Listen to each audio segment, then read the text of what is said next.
All right, so throughout one's lifting career, your joints are constantly at risk. And one of the best ways to get around injuries is equipment. So I thought I'd just take some time out of my busy schedule to help you guys with that. You're welcome. So for the wrist wrap, there are 3 steps that you need to remember. First step is to get the wrap right below the palm, right on top of the wrist joint. Second step is to wrap it tightly against the base of your palm, so right above that little line on your wrist. Then repeat that and strap it in. And then the third step is to try and open your hand. And then once you release the tension from opening your hand, if you can feel the strap kind of forcing it back into a clenched position, then that's how you're able to tell if you did it right. I also think that I should tell you that I'm doing this right after a leg day, so my entire leg is pumped while re-putting these sleeves on. It's pretty simple, just fold over the top and then the bottom, so you can just easily slide it up your leg once you're done with that. Oh no, I can't get it off. So all you gotta do with that is just refold it over the top and then you can just easily slide it down.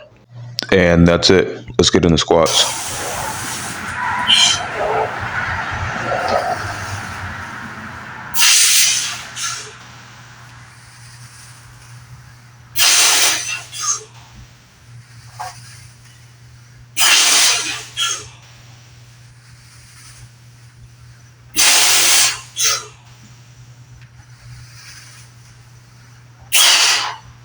All right, so there are some things that I want to talk about, but all things considered, I'd say that was a pretty good top set. And after I had re-racked the bar, I pulled up one of my old YouTube videos. It was 5 reps with 325 as well, and I could see like my form was disgusting. It was like I was just letting the bar crush me, and then I was just standing up, just barely any brace, and I was just folding into myself. But it also made me think about pretty much just how far I've come, like form wise, strength wise, and just overall how I approach things as a person. Because the grind never stops.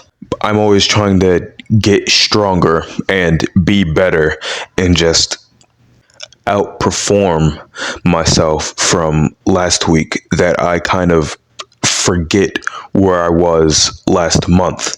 And sometimes I do think it's pretty cool to just kind of look back and really see how much I've progressed.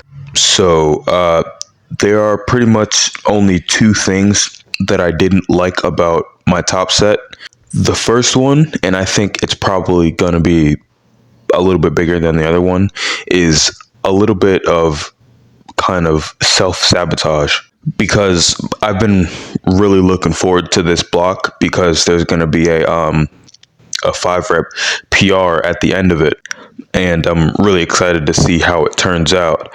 But with me kind of messing my knee up a little bit, I had to put 100% into form, and my form has progressed a lot throughout the last block, since I only squatted heavy once, and then everything else, all my other squat work was on my form day. So I think, honestly, I was probably a little bit over prepared, and then my little caveman brain got confused why there wasn't really anything I was trying to fix. The other thing that I didn't really like, it's really not that big. It was just a sticking point. And honestly, I think that I may need to do a little bit more research into what a sticking point is before I really say anything about it. I also tried changing up kind of where I placed the weight when I do my lunge, to kind of change how it affected my center of gravity. And I am actually pretty hype that I thought about this. I don't know why I didn't think about it sooner. I think it was mainly because I was only really thinking about my dumbbells and my kettlebells. They're too light to do lunges with, and I didn't really consider my plates. But these have been the bane of my existence for like 2 months. Like I haven't been able to do any direct quad work because the only thing that I have in my program are lunges, and I've just been trying to find a way around that. But I keep skipping my lunges. I think my only concern with them would be my grip strength, since I do have to hold on to them. But I don't really think that it will pose a problem. I did the first 2 sets with 90 instead of 70, which I'm doing in this video, and I didn't really have any problems. I didn't have to put them down through each leg, but I am going to keep a close eye on them, especially on my deadlift days, just to make sure it doesn't really interfere with my grip when I actually need it. But that's pretty much it. And if you learned anything from my little equipment snippet, then leave a like or comment. And if you didn't, watch it again. You missed something.